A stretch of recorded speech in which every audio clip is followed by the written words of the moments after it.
بسم اللہ کی برکتیں بہت زیادہ ہے۔ حضرت تفسیر ابن کثیر کے اندر ایک واقعہ لکھا ہے کہ حضرت موسیٰ علیہ السلام کو جب اللہ نے فرعون کے دربار میں بھیجا اور اس کو دعوت دینے کے لیے راہ حق کی طرف بلانے کے لیے جب اس کو بھیجا تو موسیٰ علیہ السلام جب ان کے ہاں گئے، ان کو دعوت دی، بجائے ماننے کے انہوں نے کہا کہ میں ہی رب اعلیٰ ہوں۔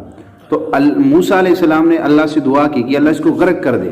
تو فرعون نے اپنے خدائی کی دعویٰ کرنے سے پہلے گھر بنایا تھا، اس گھر پہ باہر اس نے بسم اللہ لکھی ہوئی تھی، تو اس بسم اللہ کی وجہ سے اللہ نے کہا موسیٰ یہ تو اسی قابل ہے کہ میں اس کو غرق کر دوں، تباہ کر دوں، لیکن اس کے گھر پہ میرا نام لکھا ہوا ہے، میں اس کو کیسے عذاب دوں، میں اس کو کیسے عذاب دوں؟ تو اللہ جل جلالہ نے فرعون کو گھر کے اندر غرق نہیں کیا بلکہ اس کو دریا میں غرق کر دیا۔ تو لفظ بسم اللہ ایک کافر کے گھر پہ لکھی ہوئی تھی، اللہ نے اس کو بچا لیا۔ اگر وہ بسم اللہ ایک مسلمان کے دل پہ لکھی ہو، دماغ پہ لکھی ہو، ایک کاغذ پہ لکھی ہو، جیسے میرے پیر و مرشد شیخ الوظاۃ حضرت اقدس حکیم طارق محمود چغتائی صاحب اپنے تسبیح خانہ لاہور عبقری کے اندر ہر سال میں 625 مرتبہ بسم اللہ کا ایک تعویذ لکھواتے ہیں، اور اس کی بڑی برکات ہے۔ وہ تعویذ لکھواتے ہیں تو وہ کوئی اپنے طرف سے نہیں ہے، میرے حضرت وظائف وہ بتاتے ہیں، بناتے نہیں ہیں۔ بعض لوگ کہتے ہیں جی یہ وظائف بناتے ہیں، وہ بتاتے ہیں، یہ ہمارے اکابرین کی کتابوں میں ہے۔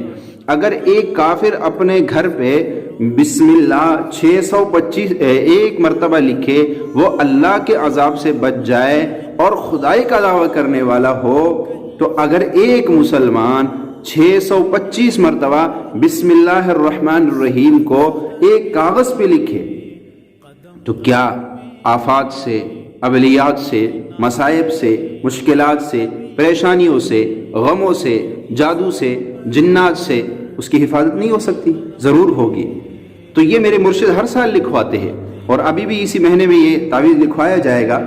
تو بسم اللہ جو ہے کتابوں میں آتا ہے کہ حضرت آدم علیہ السلام کے پیشانی پہ بسم اللہ لکھی ہوئی تھی، یہ حضرت آدم علیہ السلام کے پیشانی پہ بسم اللہ لکھی ہوئی تھی۔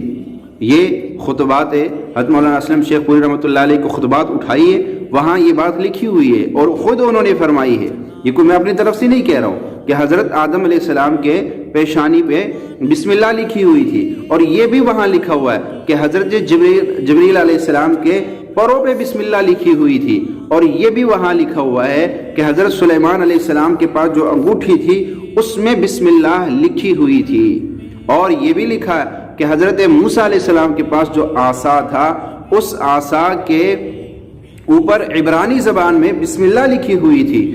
تو یہ بسم اللہ کا لکھنا، بسم اللہ کا لکھ کے تعویذ بنانا، یہ کوئی انوکھا عمل نہیں ہے۔ آپ اپنے اکابرین کی کتابیں اٹھائیے، آپ کو بڑے بڑے واقعات مل جائیں گے۔ حضرت عمر رضی اللہ تعالیٰ عنہ کا واقعہ جو ہے وہ تو سب کے سامنے ہے کہ جب روم کے بادشاہ نے ان کو خط لکھا کہ میرے سر میں درد ہے، جا نہیں رہا، تو حضرت عمر رضی اللہ تعالیٰ عنہ نے ایک ٹوپی بنوائی اور ایک کاغذ پہ بسم اللہ الرحمن الرحیم لکھ کر اس ٹوپی کے اندر اس کو سی دیا، اور وہ ٹوپی ان کو بھجوائی۔ جب وہ ٹوپی سر پہ رکھتے تھے تو ان کا سر درد ٹھیک ہو جاتا تھا، جب وہ ٹوپی اتارتے تھے تو پھر وہ درد شروع ہو جاتا۔ وہ بڑے حیران، یہ کیا؟ جب انہوں نے اس ٹوپی کو کھولا دیکھا تو اس میں ایک مرتبہ بسم اللہ لکھی ہوئی تھی۔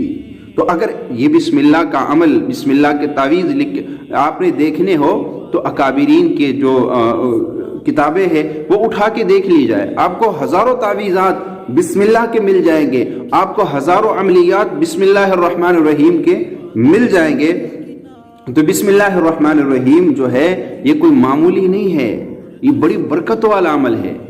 میں تفسیر روح البیان کے اندر ایک واقعہ لکھا ہے کہ جب جناب رسول اللہ صلی اللہ علیہ وسلم معراج میں تشریف لے گئے، یہ تفسیر روح البیان میں بھی ہے اور مولانا اسلم شیخ پوری رحمۃ اللہ علیہ کے خطبات کے اندر بھی یہ واقعہ موجود ہے کہ جب سرکار دو عالم معراج میں تشریف لے گئے تو معراج میں آپ جنت میں تھے، آپ نے 4 نہریں دیکھی، جو نہریں جا رہی تھی، جس کا تذکرہ قرآن میں بھی ہے، وَأَنْهَارٌ من ماء غیر آسن وانہار من لبن لم يتغیر طعمه وانہار من عسل مصفى وانہار من خمر لذۃ للشاربین۔ تو یہ 4 نہریں جب بہہ رہی تھی تو سرکار دو عالم صلی اللہ علیہ وسلم نے جبریل امین سے پوچھا کہ یہ نہریں کہاں جا رہی اور کہاں سے آ رہی ہے؟ تو جبریل امین نے کہا یا رسول اللہ یہ حوض کوثر پہ جا رہی ہے، آنے کا پتہ نہیں کہاں سے آ رہی ہے، آپ اللہ سے دعا کیجئے کہ اللہ تعالیٰ آپ کو دکھلا دیں گے۔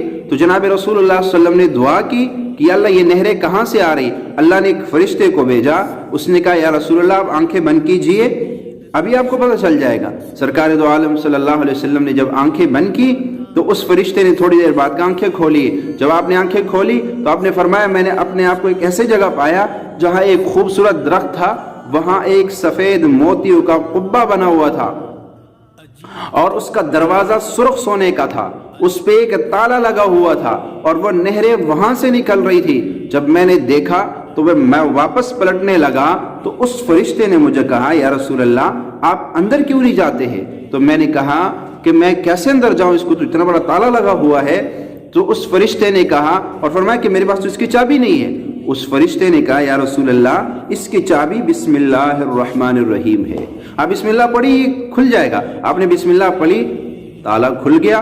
جب تالا کھلا سرکار دو علیہ وسلم اس قبہ خانے کے اندر گئے تو اس کے چاروں پایوں سے ایک ایک نہر، ایک ایک پائی سے، ایک ایک پاؤں سے جو ہے نہر نکل رہی تھی، اور پہلے کونے سے جو نہر نکل رہی تھی وہاں بسم اللہ لکھی ہوئی تھی، اور وہ نہر بسم اللہ کے بسم جو آخری میم ہے اس میم کے گول دائرے سے وہ نہر نکل رہی تھی۔ اور جب دوسرے کونے پہ گئے تو وہاں بسم اللہ لکھی ہوئی تھی، وہاں پہ جو نہر نکل رہی تھی وہ لفظ اللہ کے آخر میں جو ہا ہے اس ہا سے نکل رہی تھی۔ جب تیسرے کونے پہ گئے تو فرمایا وہاں بسم اللہ لکھی ہوئی تھی، وہاں پہ نہر رحمان، بسم اللہ کے اندر جو رحمان اللہ کا صفاتی نام ہے اس نام کے میم سے نہر نکل رہی تھی۔ اور جب چوتھے کونے پہ آپ گئے تو وہاں پر بسم اللہ رحیم کی میم سے وہ نہر نکل رہی تھی۔ گویا 4 نہریں اور چاروں بسم اللہ کی برکت سے نکل رہی ہے۔ تو یہ کتنا بڑا عمل ہے، اور ہر سال میرے مرشد شیخ الوظاٰف یہ کرواتے ہیں لوگوں کو۔ تو یہ کوئی اپنے طرف سے بنایا ہوا عمل نہیں ہے، ہم بسم اللہ کی برکت کو سمجھے نہیں ہیں۔ اصل بات یہ ہے ہمیں اعمال سے ہوتا ہوا نظر ہی نہیں آتا، اعمال سے کبھی اللہ سے منوایا نہیں ہے، اس لیے یقین بھی نہیں ہے۔ جب یقین ہی نہیں ہے اعمال سے تو یہ باتیں لازماً ہم کیسے مانیں گے؟ اللہ ہم سب